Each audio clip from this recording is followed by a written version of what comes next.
So again, welcome everybody. My name is Kim Ingram. I'm the Forest Stewardship Education Coordinator for UC Cooperative Extension. We're happy to welcome you here tonight for the first of a three-part series on before you buy forest land. So I want to give just a little bit of background information before we launch into with the speakers tonight. So this program, this Before You Buy Forest Land program, came about as a collaboration effort between the Forest Stewardship Education Program and the UC ANR Fire Network. Both programs have a lot of great educational and outreach programs for private forest landowners, for those that work with forest landowners, those that are looking for workforce or professional development. But we saw a lot of synergy between the two programs, and as we work with a lot of the same people, we hear a lot of the same questions and a lot of the same comments about, wow, we wish we had known some of this information before we bought our land. Not so much to dissuade anyone from buying land, but to give them a better sense of, or to empower landowners to make scientifically sound and smart choices in terms of being active stewards for that forest, and to kind of demystify some of the forest management planning and activities that can occur. Both the Forest Stewardship Education Program and the UC ANR Fire Network really work to support landowners, realtors, resource professionals, and just the general public in terms of providing, again, those education and the resources to make great decisions and to be able to really enjoy the property that you have or are thinking about having.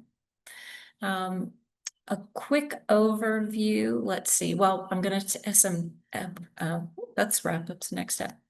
The Forest Stewardship Program. I would like to acknowledge CAL FIRE, who funds the program, and it enables us to work and provide education such as tonight.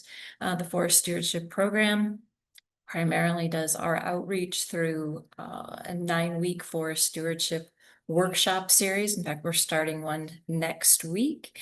That we meet once a week online via Zoom and have one in-person field day. And so some of the information that we will touch on tonight reflects the work that we've done in that program. And so you'll be able to hear a little bit about that. I'm going to go ahead and stop my screen or stop sharing, and I'm going to have the speaker for the next session, Susie, come on, and Susie will introduce herself, and then when it's time for the landowner panel, we have some great landowners that have agreed to take some of our questions and some of your questions, and I'll have them introduce themselves before they move into that section. So Susie, I will turn it over to you. Hello, everybody. Thank you for being here. We're excited to have this new concept about how to work with forest landowners or potential owners and the information that we've been sending out. So thanks for attending. And with that, I'll go ahead and share my screen. And let's see, go here. There we go. Okay. Well, my goal is to talk a little bit about becoming a private forest landowner in California and some of the important considerations. So I just wanted to start off quickly with an overview of the role of California private forest landowners. Basically, California covers about 100 million acres, and of that, a third is forested. 60% of that is owned by the public and managed by agencies, and 40% is privately owned. And you'll see that we have 5 million acres of industrial timber companies, and actually more land, 7 million acres, owned by non-industrial owners, which means individuals or families that own forest land and manage it themselves. So maybe 90% of those own less than 50 acres. And overall, there are about 75,000 landowners with more than 10 acres of forest in California. And this map over here on the left shows you kind of the distribution. We have a lot on the coast. I'm up in the Sierra Nevada near Lake Tahoe. We have a band of private land, mostly at lower elevation. It becomes higher elevation, it becomes public land. So it's a substantial component of the forest in California. And then just, you know, California has varied forest types. So if you are looking to buy forest land, some of the answers and some of the questions are different based on the type of forest that we're talking about. So here we have kind of a conifer forest. You see that green wishbone going around the North State, a little bit in SoCal. And then we have some hardwoods, mostly oak woodlands and that type around the sides, on the sides, inland. So it's a great variety. Kim talked a little bit about our program in Forest Stewardship, where we've worked with landowners. We've had the opportunity to ask them a lot of questions along the way, and we've had them take out surveys, fill out surveys for us. And so here on the right is just some data from our landowners that have been through our workshop. Around 700 so far, and about 473 have answered this question. And so we work with a broad variety of forest types and have talked to landowners in all sorts of these different forest types. And what kind of forest it is really does have a lot to do with, you know, what the potential is in your landscape. And so I wouldn't panic if you don't know that when starting out. We always have people who say they're unsure, but it is something that you would want to investigate if you're looking into buying forest land. Okay, so we know a little bit also about landowners from a National Woodland Owner Survey, and these are the characteristics of private non-industrial landowners in California. On the left, you see some age and other demographic characteristics, older, often more educated. There are not very many who actually rely on their forests for income, or at least 5% of their income. And it is also very commonly not a very diverse group of people owning forest lands. Although we do have a pretty good balance between male and female owners. If you look on the right, you'll see kind of a distribution from that same survey of the size of parcels. So what you have here, down here, is 10 to 49 acres. So you can see the vast majority, over 75%, are in that smaller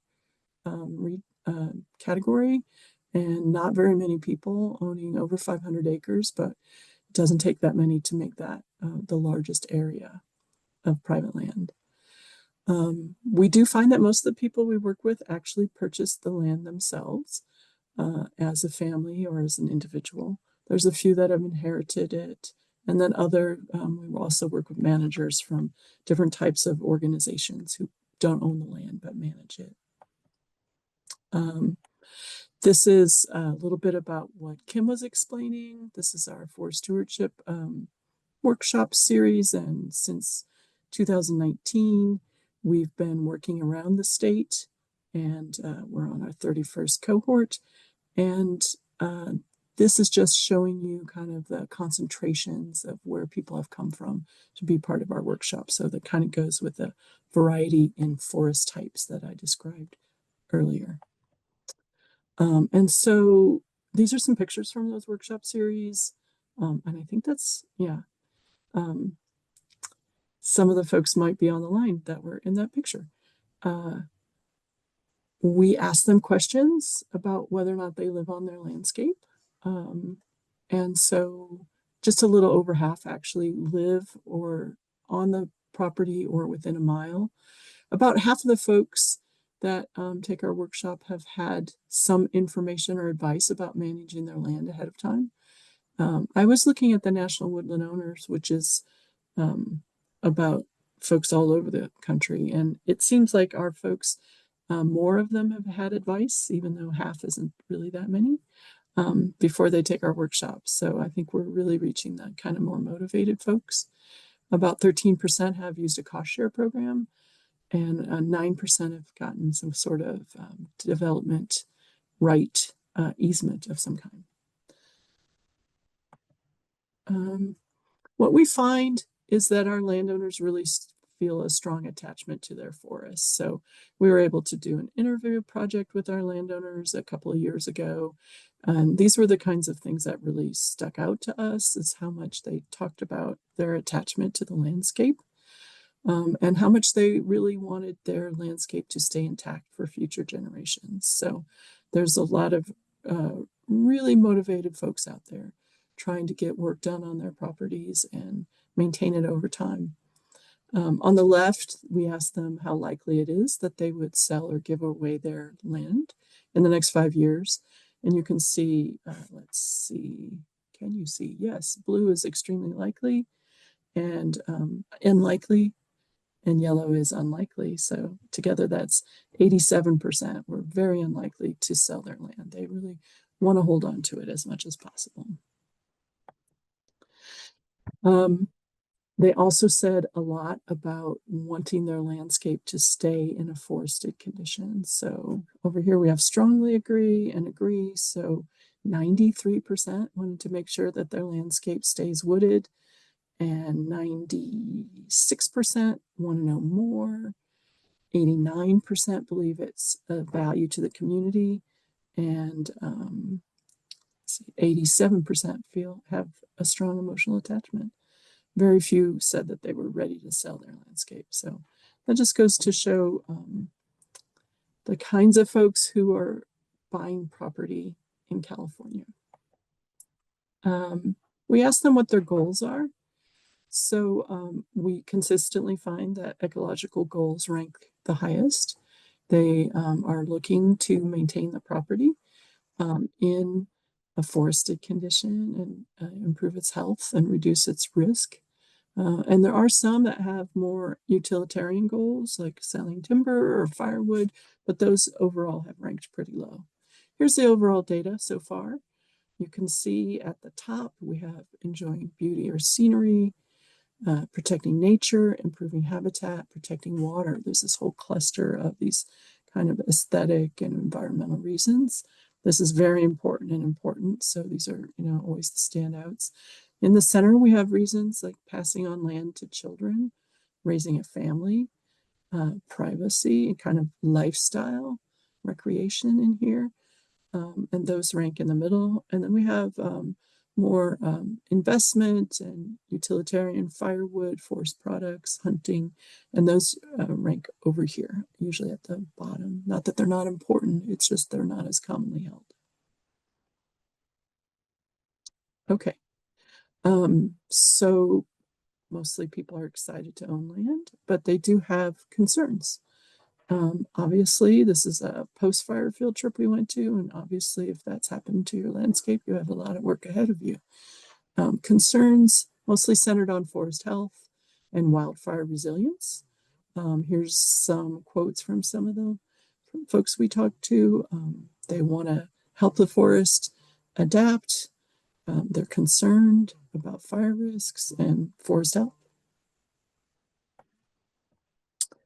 And then the quantitative data, people rank their level of concern about these topics. Obviously on the left here, this is great concern and concern. So you can see that's like 96% are very concerned about wildfire and climate change, which also ranks very high, which is also implicated in like drought, insect diseases, invasive plants. Pretty high up is keeping their land intact for future generations. Invasive plants, pollution, these all come in kind of in the middle, along with some other things that have not ranked as highly for our landowners here in California. Okay. I think that most landowners understand that vegetation management is key to reducing the hazards that they're concerned about. I would say I have been doing this outreach work for about 30 years. And this has changed a lot as we've had big wildfires, especially here where I live in the Sierra Nevada. I think that there are a few skeptics in my region anymore about how important it is to manage vegetation. These are some of the methods that can be used, and we do outreach and try and help people understand them and which ones might work for them. However, they all do require knowledge about how to use them, some resources to get them done, and then follow through. It's a process to hire a contractor, requires some funding. So there is quite a lot involved with managing vegetation.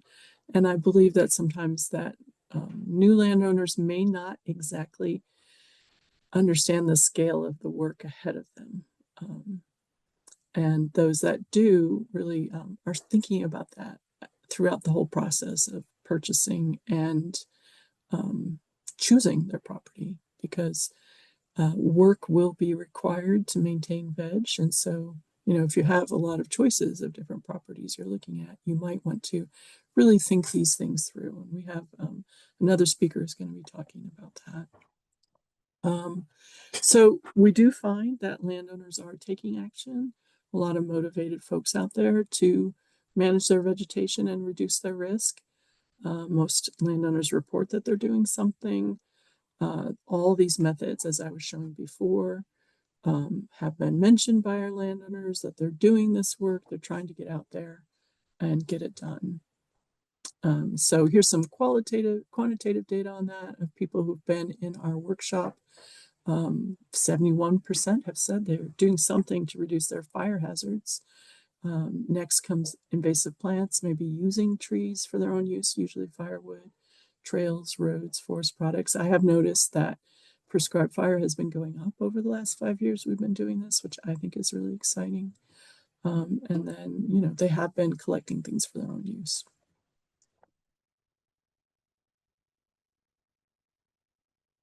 Okay.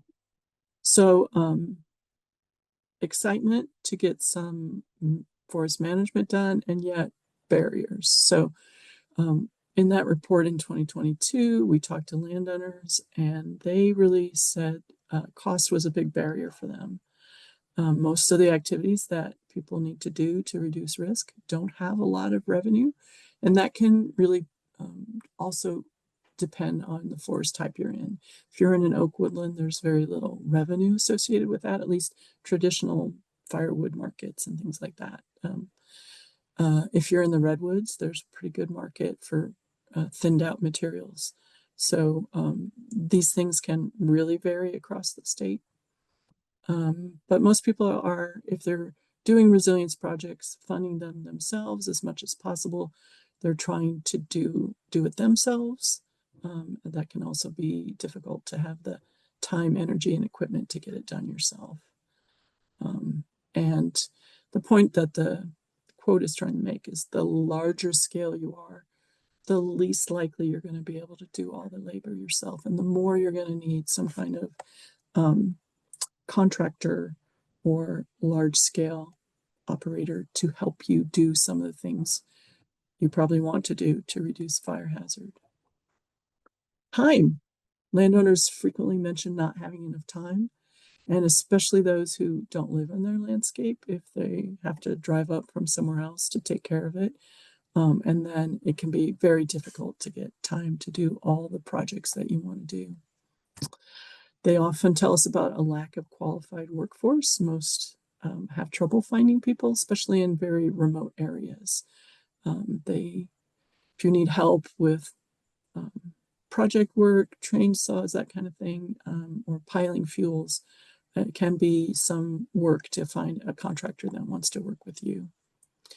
And then another reason that they gave us was needing to get agreement for multiple owners. I shouldn't have been surprised by that as much as I was, but since quite a few own as a family, so if you look over here in the blue on that pie chart, 17% are in a family, and then 18% are part of with a partner at least. That means there needs to be at least two people agreeing on what the outcome should be. And so that tended to be a barrier for people, especially in multiple generation families, that they needed to all get on the same page before they could really decide how to manage the property. Okay, I think that's it for me. I gave you a lot of barriers and difficulties, but that doesn't necessarily mean that I'm trying to discourage you if you're looking for forest land. It's just that those are the kinds of things really that I think it's helpful to keep in mind when making those decisions and choosing property. Thanks, Susie, for providing that overview of the California landowners that we see. I mean, it's good to know. We often hear from participants who join our workshops that they had felt alone before they stumbled across our workshop, that but as you saw, there's a whole community of over 75,000 private forest landowners in California. So you are not alone by any means. And Susie talked a little bit about motivation for why folks purchased their land. And so we have a landowner panel tonight, and I've got some questions. So first of all, I'd like the landowners to introduce themselves, maybe say who you are, what county your forest is in, and how many acres you own. So Juliana, you want to just introduce yourself first? Sure. Hi, everybody. My name is Juliana Olati, and I am a gardener, and I have been for my whole life. And I ran a landscape contracting business for about 36 years before I moved up to Del Norte County, where I bought my property. Thank you. And Tyler, how about you and Antonio? I'm Tyler, and and Well, our first date was in a forest, and we decided that we wanted to be in the forest. And so we were looking for property and found a forest, and then realized we bought a forest. but yeah, we're in Sonoma County, and it's 42 acres of coastal redwood and other fun stuff. Yourself?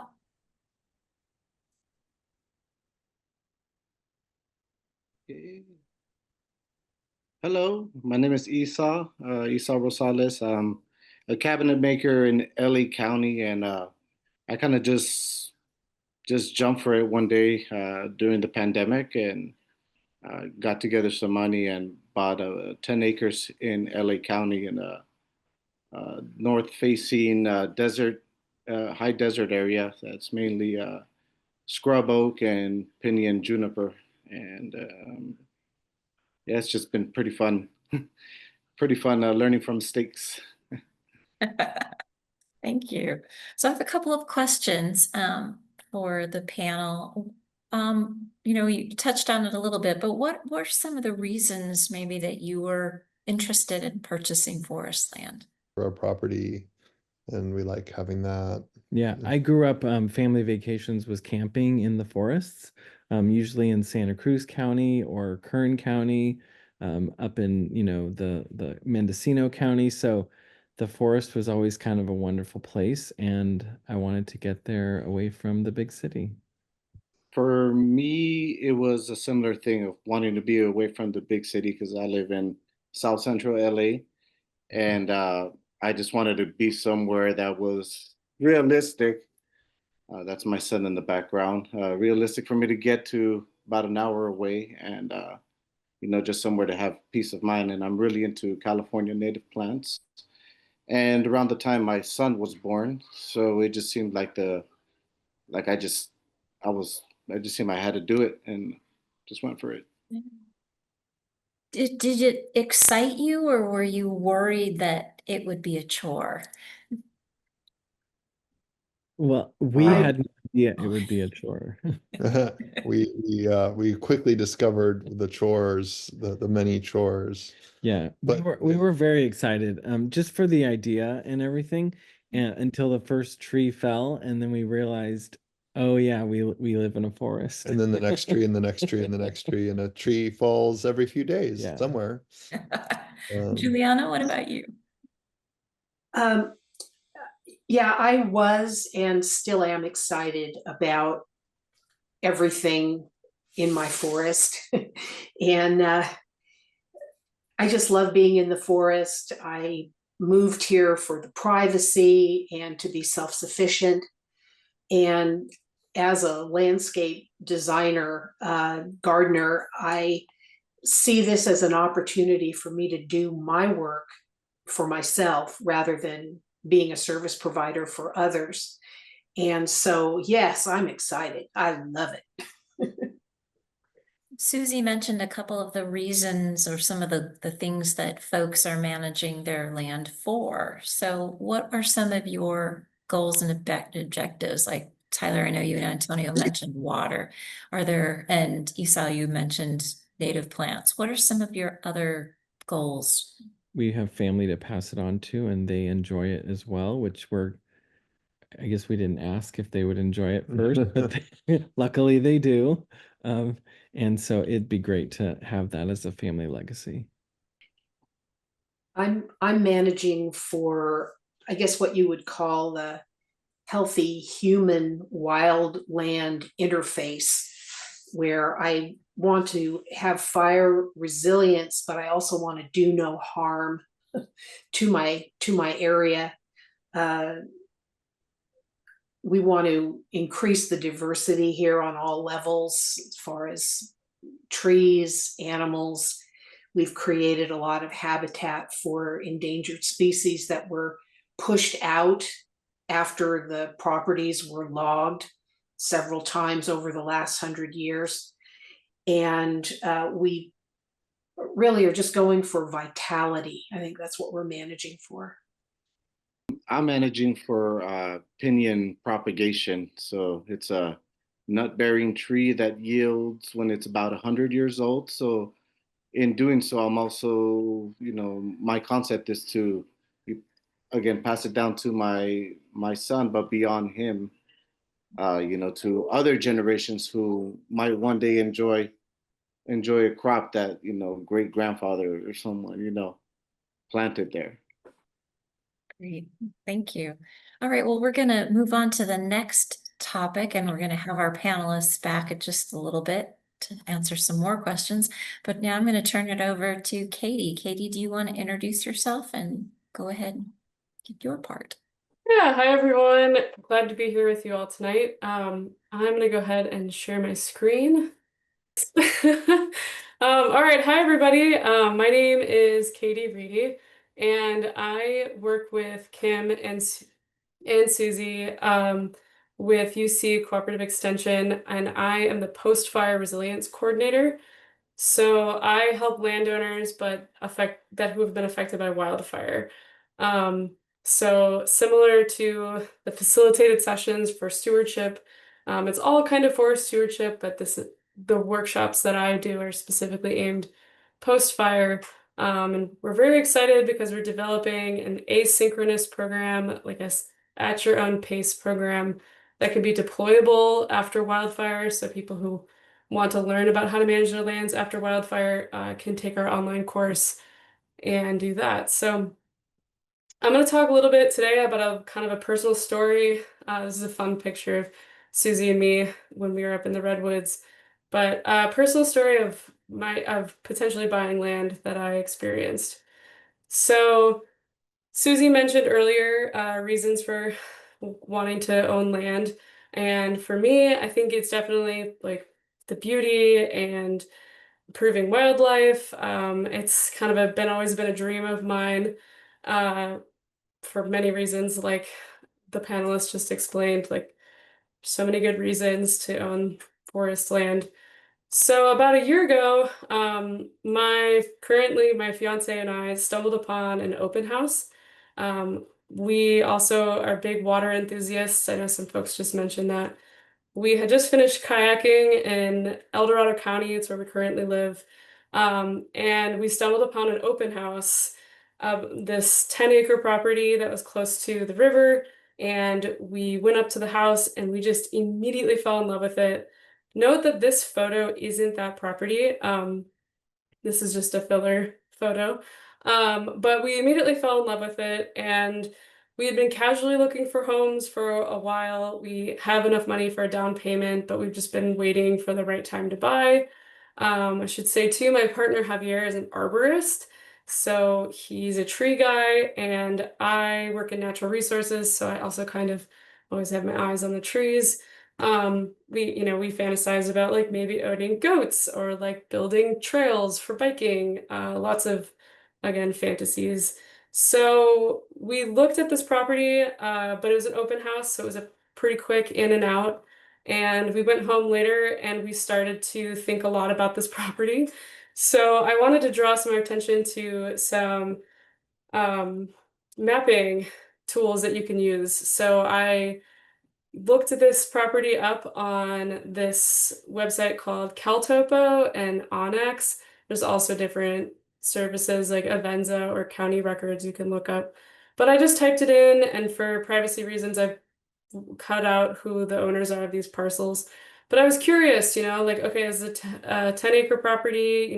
What other landowners are around it? Is it split up by small parcels? What does the topography look like? Does the vegetation look like? Is there steep terrain? So this is a screenshot from Onyx, but then, oh yeah, so this is more Onyx. So I dove a little deeper, and again, this is the parcel here. So I was like, okay, you can start to see it's pretty there's a lot of trees in there. There's a main highway, and the main highway is owned by the county. Okay, I started seeing like the topography lines. It's like interesting, really held my interest. And then, I took it a step deeper. I went to this other free website. You can just Google it. It's caltopo.com. And what's cool about this website is you can add these different layers to it. So I started to wonder, I was like, has this property burned in the last 100 years? What's the burn fire history of the area? So you can put these layers in. Hard to see here, but like this fire says it's 1964. This one's 1990, and actually, this is the actual parcel, and it says it hasn't burned since in 1900 to now. So that was automatically an eye-opener, something to consider. The land hadn't burned in over 100 years. So I was started to fantasize about it. I had looked at it online a lot. I contacted my realtor and I said, hey, will you make me an appointment to go out there and look at the property? So next step was to make some observations and walk the property. Again, this isn't photos of this actual property, but this is a colleague of mine. We went out and walked a different property. Whenever you walk the property, ask yourselves questions. Are there invasive species out here? Do the trees look stressed out? Is there dead and down fuel? And is it dense? Is it open? Can you walk through it? Like, imagine if a deer were to run through it. Could a deer like prance through this landscape, or would it be met with obstacles and a lot of vegetation? So again, like signs of wildlife. And are the trees merchantable? If, could I potentially sell them and make some money off them to do work on the property? All questions I'm asking myself as I was walking through this property. This particular one, I noticed that this is pitch that is a sign of like bark beetles, and the trees as a defense to push the beetles out. So I noticed a lot of trees had this, and so they were a little bit stressed, which was something I made note of. So it made me start to consider some things. It's a little bit dense, so I was starting to think about the density could increase fire danger. Fuels management, what is that going to cost to manage these fuels? It was a very, very dense property on a very steep slope. So I started to wonder, could we put heavy machines in there? Could we get a masticator, or what would it look like to access that to manage it? And so then my question to the realtor was, hey, is there a forest management plan on this property? And she looked at me like, I don't know, I'll have to look into that, right? And so I was asking the realtor to advocate for me, what is the insurance rates? Has this person done management plans before? Is there a forester who's worked on this property? When was the last time it was surveyed?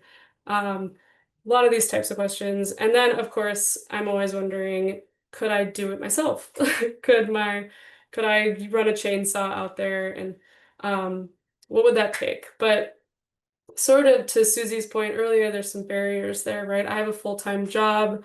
There's a lot of time involved there, and the cost, as much as I would daydream about running that saw all day long, I don't know if it was really realistic. So things I was thinking about.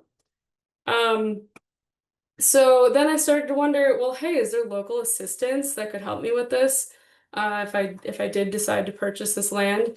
And so I thought about the resource conservation districts, and I learned about the El Dorado RCD has a chipping program, and this particular parcel was in a Firewise community. So we don't have time to dive into what all that means right now, but that was really cool. It assured that there's a community of people thinking about fire and managing for that. And again, thinking if I were to pile everything, could I burn it? And who could help me? Would there be a prescribed burn association that could help me burn that and manage that? Or would I get a chipper or a masticator and all of these questions? So while I was asking all of these questions, this kind of fun thing happened. This is that map again. This road right here this is the county road. This was the highway. This is like a state responsibility area road that the RCD just happened to receive a grant to do fuels reduction work along this road to help the community on either side of this road. And so I was out there walking the property when a private contractor was there just doing fuels reduction. They were cutting trees, they were clearing the road. So I decided to ask that contractor. I said, hey, like, what's your guys' rate? You know, how long what does it take to build a contract with you? You know, do you think that you could send somebody out to this property and just walk it for me and tell me what that would cost to potentially do some work? And they started to ask me other questions like, hey, well, do you know where the closest fire hydrant is? Or do you know where the distance is to the fire station? And do you want to bring machines out here? Do you want us to do it by hand? All really great questions that I hadn't really thought about until that contractor was asking me that. So another great learning moment. And again, I was thinking about some of my concerns, right? Concerns with this property. And for me, I've lived in a lot of places with a lot of very severe wildfire. So wildfire was my biggest concern. And that contractor was telling me that because the landscape was so steep that they couldn't access it with machines, and that the best way they could do it is just have piles to burn. And so that was just concerning for me. I said, I don't know if that's something I want to take on. Will I have the time, capacity, or resources to burn all those piles and make it fire safe? And then again, could I live on the property if I didn't do this vegetation work? Would I feel safe? Or what were these other concerns I have? So these were a lot of the decision factors. And you know, obviously it always comes down to like what everyone thinks about when they're buying a land, right? What's your down payment? What's insurance look like, property taxes? But what was really kind of alarming for me was the quote that contractor gave me, was about $5,000 an acre. So that was about 20,000 for that property. And I tried to negotiate that in the price of the property when I was negotiating with the homeowner, because I was like, hey, I really want to buy this from you, but I need you to meet me, or, you know, decrease the cost of the home to account for that cost of the forest management. And ultimately, I think it just came down to us. It was, what's your personal comfort level, and is it the right path for you? That particular property at the end of the day wasn't the right property for us, so we decided not to go with it. But it was an outstanding learning experience. I felt as though I taught a lot of things to my realtor, and she taught me many things, and I sort of look at parcels and properties a little bit differently now. And I still look at land all the time, and it just didn't work out at that moment. But I wanted to conclude with you all is that this process has led me to think about kind of a checklist, like what could somebody learn about in forest land? What are some things you would all want to know? So I just put all my thoughts down, and this is still being developed. So we hope to launch this, put this on our website, and maybe in our next newsletter about before you buy. On all the different things to think about, whether it's applicable to you or not. And, if you need more information, you could, who to go to. Is it just your realtor? Is it your local agencies? Is your Firewise communities? How do you expand your resources and knowledge? So that is what I have for you tonight. Thank you all for listening, and I'll take any questions, or we can open it up to the panel in case the panel has similar experiences or wants to share about that. Thanks, Katie. I think having that a checklist in every potential landowner hand as they walk their property is an excellent idea, and we will definitely be sharing that out. I don't see any questions in the chat at the moment, so I'm going to go ahead and bring Juliana, Tyler, Antonio, and Esau back to talk a little bit about the forest conditions that they found. And so what I'd like, my questions to you all then is, what forest health conditions are occurring in your forest, and did you know about this before you bought it? Juliana, do you want to go first? Sure. I'm up in Del Norte County, and we have a lot of water here, a lot of rain and a lot of water running all over the place. And my property is very steep and rugged, southeast and southwest facing slopes. So because the property was clear cut several times over the 100 years, we had rampant regrowth of tan oak, California bay laurel, and sort of shrubby, brushy stuff, and also a really dense monoculture of huckleberry that just choked out everything else. So this was the existing condition of the property when I purchased it. And yes, I knew because you couldn't, it was just impenetrable. Literally, if I wanted to hike the property, I would have to follow bear trails, and the bears make tunnels through the huckleberry where you crawl on your hands and knees through these huge thickets of huckleberry and tan oak and laurel understory. It was just insane. Tyler, what about you and Antonio? Well, I think I'd say that we didn't realize what we were getting into with that until afterwards. I mean, we were aware of some of the erosion, definitely saw lots of, trees down and things like that and stuff. But I think it wasn't until after we took some of the classes through you, did fire or tree school, spent more time learning, sort of realized that there was a lot of fuel on the ground, and that's a bad thing, and fire risk and stuff like that we didn't quite realize. So we've learned a lot. We've now hired a forester, have a forest plan, and have some plans to try and clean up a lot of that. But I mean, one of the things that I think is worth mentioning that you guys hinted at that is like a really big deal is there is a lot of grant money available to help with all of these types of cleanups on your property, but you got to go through all these different hoops to get there, right? You have to have a forester with a plan, and then you have to submit for the grants, and you have to go through a funding cycle and do that.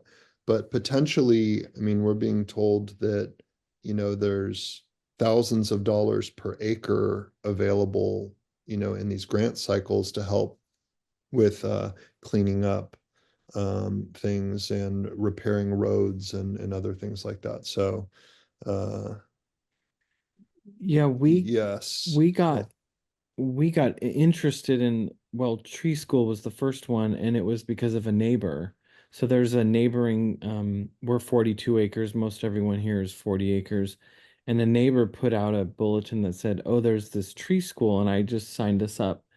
And we went, and then that's when we realized, oh, like we essentially have a giant garden that we now have to tend to, and the previous owners neglected it. They truly, Truly. if less than neglect is a thing, they harmed it. Really, they kept a lot of animals that aren't native, and didn't caused a lot of erosion and things like that. And so we've had to both keep up with that and mitigate some of the things that they started. I noticed there's a question about insurance. We were concerned about that as well, and we found a broker that could find all the options. And it turns out the option that was right or best, or Well, maybe the only only- option, was Cal Fair.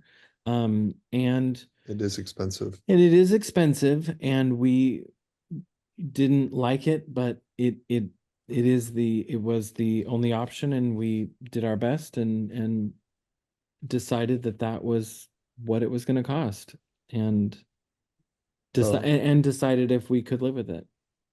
Yeah, And CFIP, yes, we're going to apply to, I think, a couple different grants and see what we get. But CFIP, yes. What was the other one? Equip is the Oh, one we're Equip. mostly going through, I think. But we're there's lots of, there was even money to help do the plan. The school we went through, the course we went through with you, helped with the plan. There's an endless supply of people that want to help if you do the legwork, and they'll even help you with the legwork. So we've enjoyed that part. Yeah. yeah. There's a lot of little rules though. Like we found out, so there's money to help you put together a forestry plan, but you have to apply for that and have them grant it before you start creating the plan. So we were already in the process of working with our forester and asked about that. They're like, oh, it's too late. You missed it, because you can't, once you've started, you can't, get it. So there's a lot of little rules. So going to people like Kim and getting help for how to navigate that stuff, and going to all these classes and stuff is really helpful. Yeah. Yeah, and we'll be talking more about insurance in the second and third series or sessions of this series. Esau, what about you? What was the condition of your forest, and did you have a sense of its health before you purchased? I had no idea as well, like what I was getting into. I just, just felt really passionate about doing it. But after taking the forest stewardship workshop, I got in. I learned that it's probably a good idea to speak with the previous owners, and they kind of gave me a little download on what they kind of inherited pretty much. And I learned that there had been a big pinyon die-off about 2007. And so then I kind of started really looking at the land with ends, just, realizing how it's might just be like like on an upswing or something on its health, because it seems to be regenerating for the most part, but the pinyon needs a lot of help. But yeah, just learning as I go, and implementing what I learned in the workshop has really helped out. There's a lot of like dead trees around and things that need to be cleaned up, but there's things like not, maybe not all of the dead trees need to go, because they can help out the wildlife. And it's just seeing it differently as far as trying to return to a balance. that I learned that I didn't know going into it. Great, thank you. All right, well, we're gonna switch to our third speaker of the night. Jeff, you want to go ahead and introduce yourself and take it away? Yeah, hi everybody. My name's Jeff Stackhouse. I currently reside up on the North Coast, just a little south of Juliana here in Humboldt County. But I'm speaking today, Kim asked me to talk about more my personal life and less about my professional life. I work for UC Extension as a livestock advisor up here, so a range scientist. But I grew up in Shasta County, and in Shasta County, both of my parents are registered professional foresters. And they have a very similar path as some of the people on the panel. My mom grew up in Campbell, California, there by San Jose, and my dad grew up in San Rafael. And they both went to UC Berkeley, got forestry degrees, and became registered professional foresters. And they had a dream of owning a property someday. So they bought a property, and I got drugged along with them to it, and so did my sister. And it was quite a journey, and I'm just gonna give you kind of a brief outline of what that looked like, and at least from the son's perspective, the youngest child's perspective is what I was gonna show. But kind of just real briefly touching on the stuff that was just covered, and like things you need to think about as you're going forward. But this is our family story anyway. So my folks looked for property. I remember being a little kid, being drugged from property to property. And long story short, we just couldn't afford anything. And we were shopping in that 80 to 120 acre kind of size class, oak woodlands mostly. And then a property came up way too far from town. So this is northeast of Reading, about 50 minutes, which is where my folks have a environmental consulting firm. But it was too far of a drive, so they decided they'd buy it anyway. And it was close to 400 acres of burnt over ground from the Fountain Fire, which was one of the biggest fires of its time in 1992. It was 64,000 acres. And there's a picture of me, I don't know, maybe the year we bought the place or a year after. At that point, we'd already taken all of the destruction derby cars and gotten rid of those, and got a lot of the trash out of the house. And we were in the kind of construction phase of the house to try to make it livable. And that's kind of when I fell in love with natural resources and fire and prescribed fire, and I've been in that field of work ever since. So my folks, really bought the place, similar reasons as others have talked about, but they really bought the place as a spot to raise their kids that was out of town, to teach natural resources, work ethic, livestock husbandry. My mom's really into horses and a lot of other things. So when I look at properties, I come from kind of a perspective similar to what Katie was talking about. Is you kind of have to think about it through your own eyes, and these are some of the things that I think about right off the bat. Is just when we bought our family place, it was 400 acres. It was a good deal at the time. We got it purchased for $400 an acre. So if that gives you an idea of how rough the ground was and how bad a condition it was, the house should have been burnt to the ground, but my mom didn't, because it was one of the first homesteads in Shasta County, and she saw intrinsic value and other things. But like when I look at it, I look at properties much more an economic standpoint. Like, what are my overhead costs? Like, what's a timber harvest plan going to cost? And Susie could probably touch on that better than I could, because I'm not a forester, but my impression is somewhere between 20 grand and 100 grand, right? So we're talking big numbers before you can have a tree leave the property.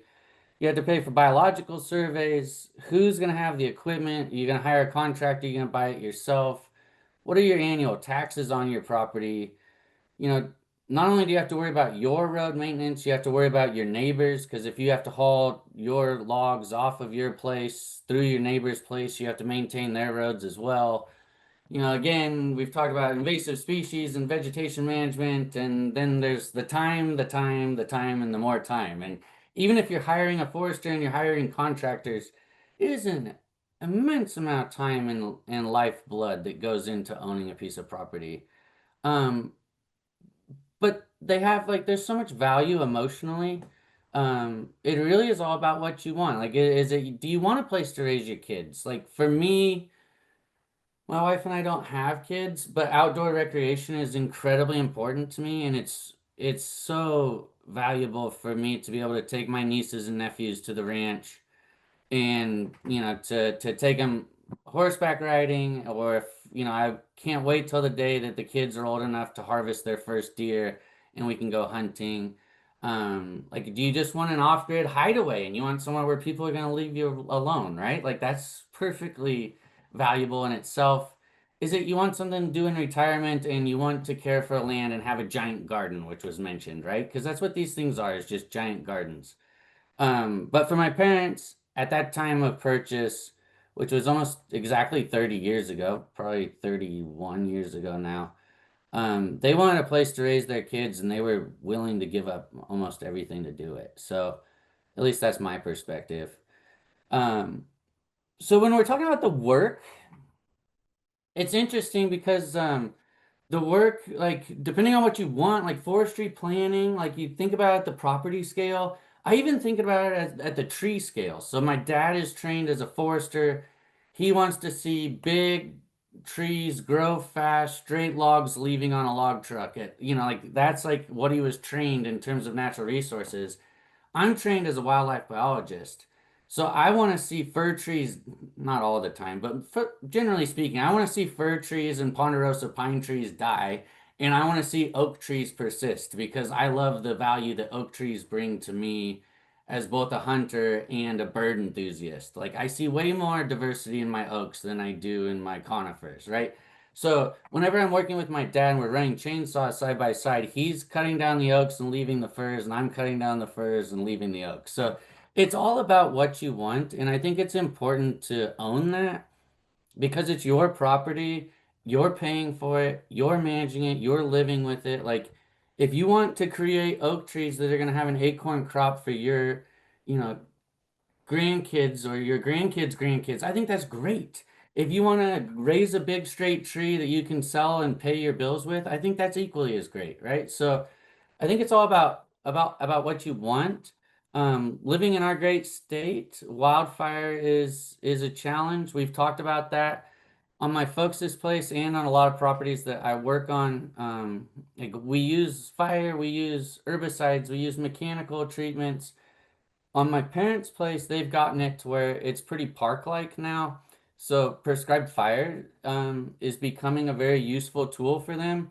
And if you look in the lower right, um, basically you can do different burns at different times of year to create different pockets, and then you burn things into those pockets.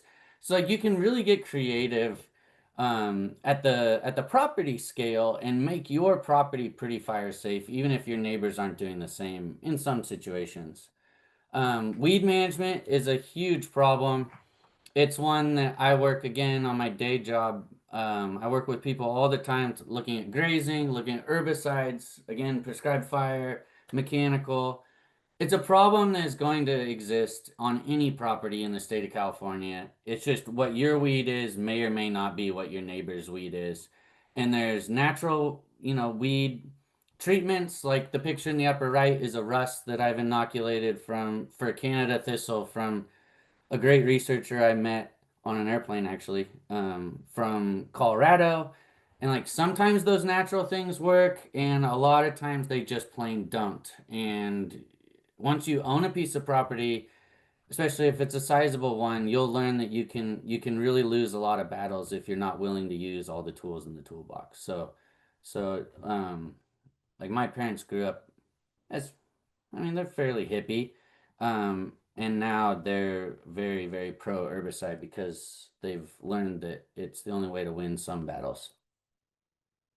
So CFIP has been mentioned a couple of times, and I wanted to kind of put a number at some of these. Like there's a ton of work and work, right? Like That's part of why it's a good place to raise kids, is you get to teach them how to work.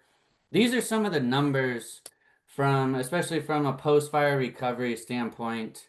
And this is using herbicides, so these numbers are going to be on the low end. If you don't want to use herbicide, you can throw another multiplier on them. But roughly, at least for my folks' place, right? This is whatever it was, 95-ish prices at $400 an acre. And these are 2025 prices for equip rates, right? So inflation kind of out the window, but roughly speaking, by the time they got a new forest established, the cost was call it 5 to 10 times the price they paid for the property. So, but again, as Tyler mentioned, there are a lot of good grants. Equip has been part of the funding, as is the state. And I just want to finish with this slide. Whether it's succession planning or forestry planning, I think it's really important. This is a kind of a piece that's used in a succession class that comes out of Oregon, and it's on the emotional scale of 1 to 10. Where are you? Right. So for my family, my mom is very close to a 10. I don't really know where my dad is, but he's probably a 7 or an 8 in terms of what the property means to them. I think I am close to a 6 or a 7, and my sister and her family that live in Colorado are probably close to a 1 or a 2. A 1 being this is a stock in the stock market, and a 10 being this is the most valuable thing, and greatest asset that I've ever had. So I think it's very important in all of those stages to think about this at the beginning before you buy a piece of property, while you're managing that piece of property, and before you die, and who you're going to pass it on to. So I think it's just a very useful 1 to 10 scale, and it can help through different decisions of what trees do we want to plant, how much do we want to invest, all of these things. So my wife and I use it like when we're looking at properties like Katie talked about. I'm always like, so 1 to 10, where are you? And Emily will be like, this one I'm only a 5, or whatever it is. So I love the 1 to 10. It's a good way to check each other um, if you're going into a property with, another partner or more.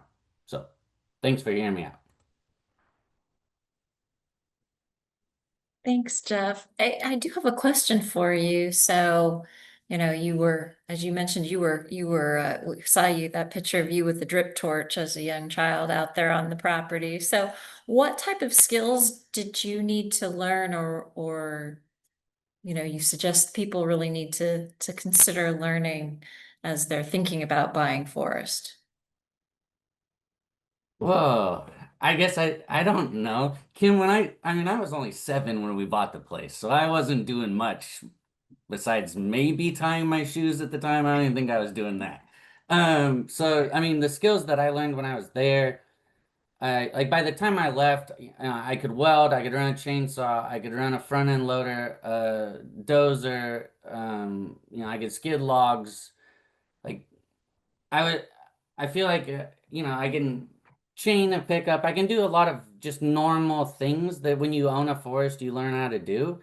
But most of that stuff isn't rocket science. And if you have a nice neighbor that's willing to hold your hand, like we did, as long as you're friendly and nice to people, they'll take care of you.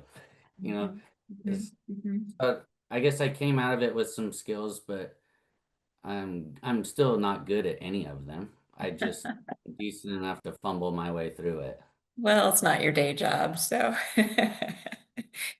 So you mentioned some of the pieces of equipment. So what do and the chains, Tyler's put in the chat, yeah, chainsaw skills are important. What types of tools do you think folks should consider, whether they're thinking of the DIY process or maybe just working on some defensible space?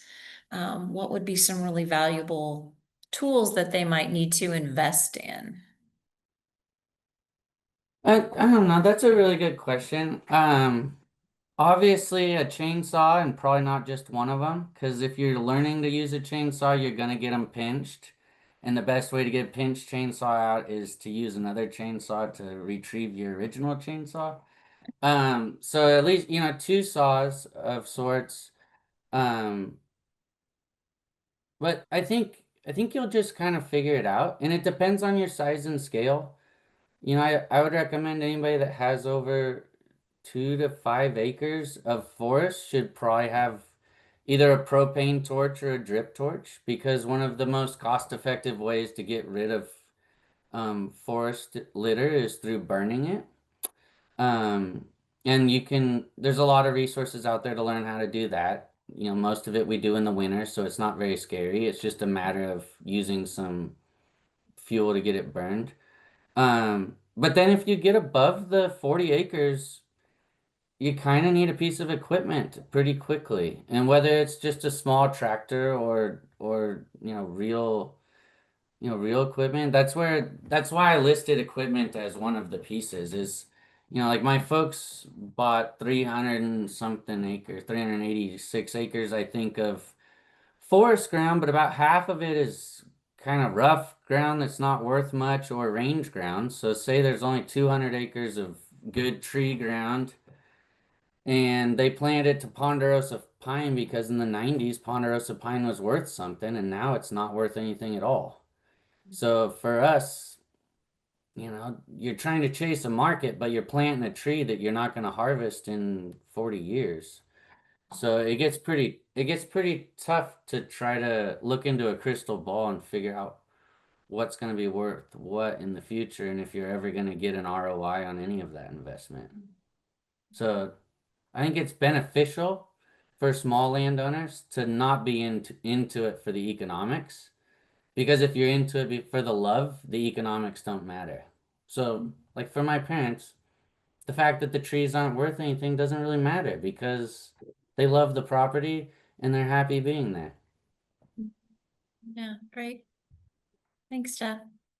So I do want to bring the panel back in. So Tyler, Esau, and Juliana, I have a couple questions for you all. Did you imagine that you would be able to do all of the work yourself? And if you have, what sort of things have you been doing? And Esau, maybe I'll start with you this time. Okay.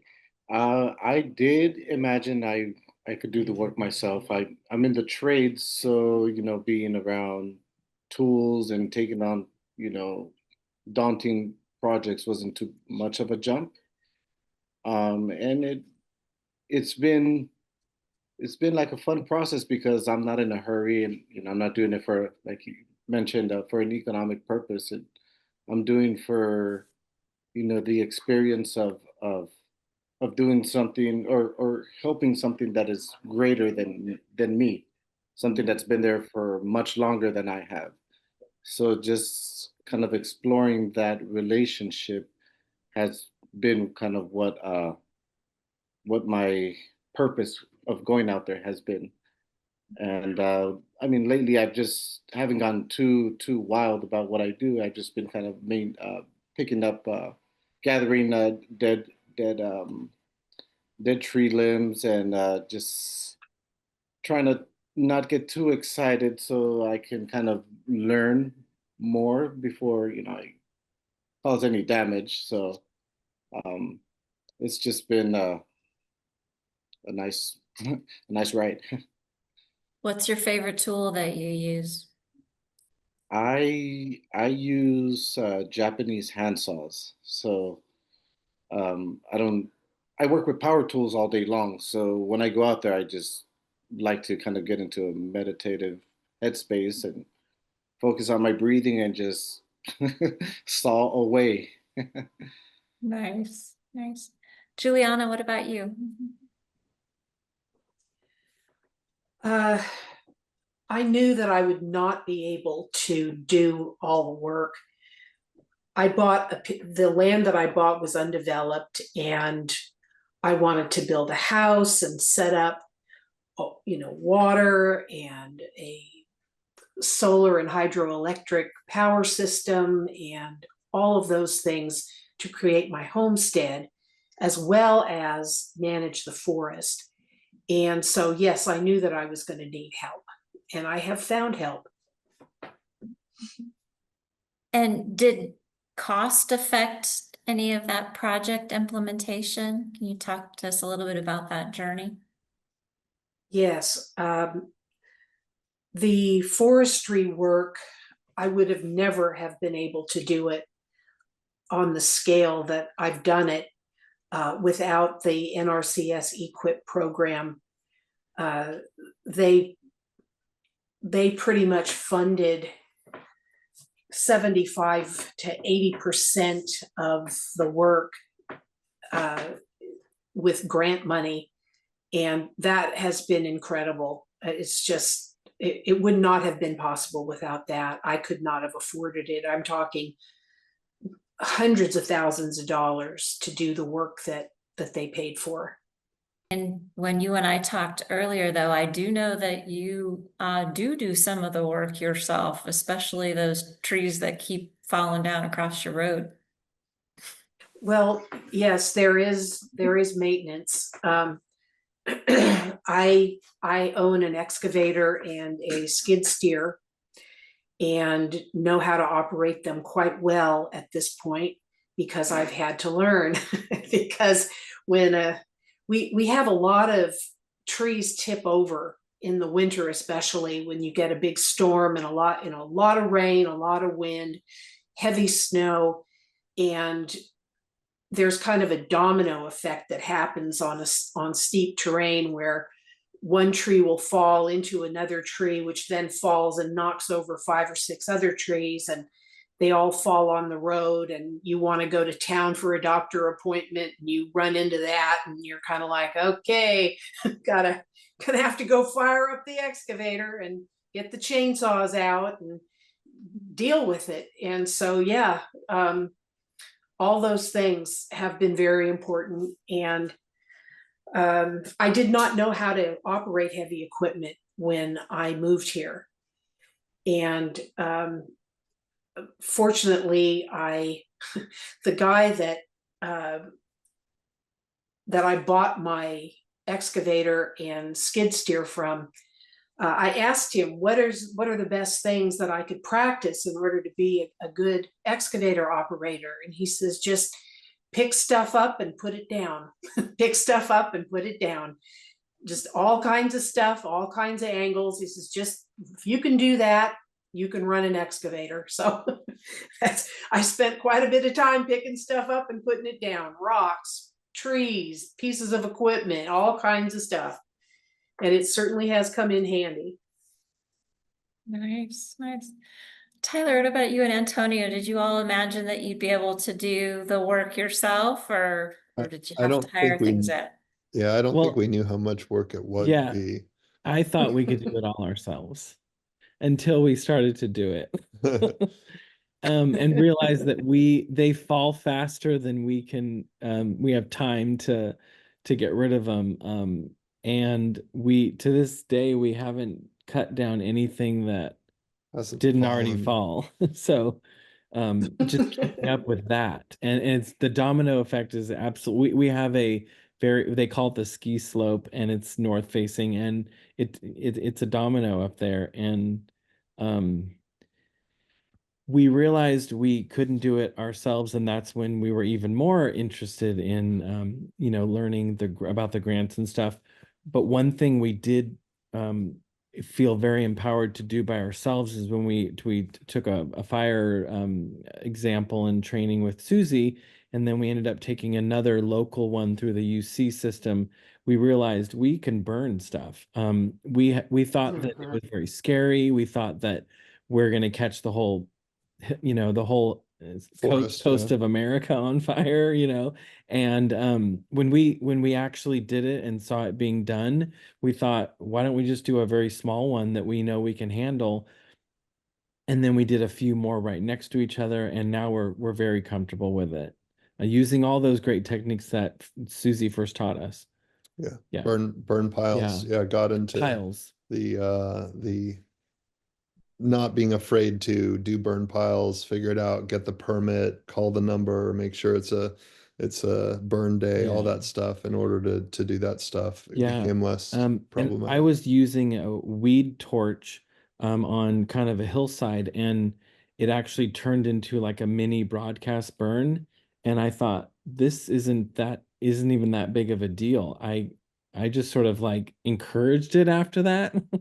And it got rid of a whole hillside of weeds. And because we had those skills and knew what to expect and knew uphill, Susie taught us a lot. That was really cool about, going uphill and downhill and that whole aspect. I managed it myself and I thought, gosh, we got to do this more often. Yes. Well, we'll be talking a lot more about prescribed fire in session 2. Juliana, you had another comment?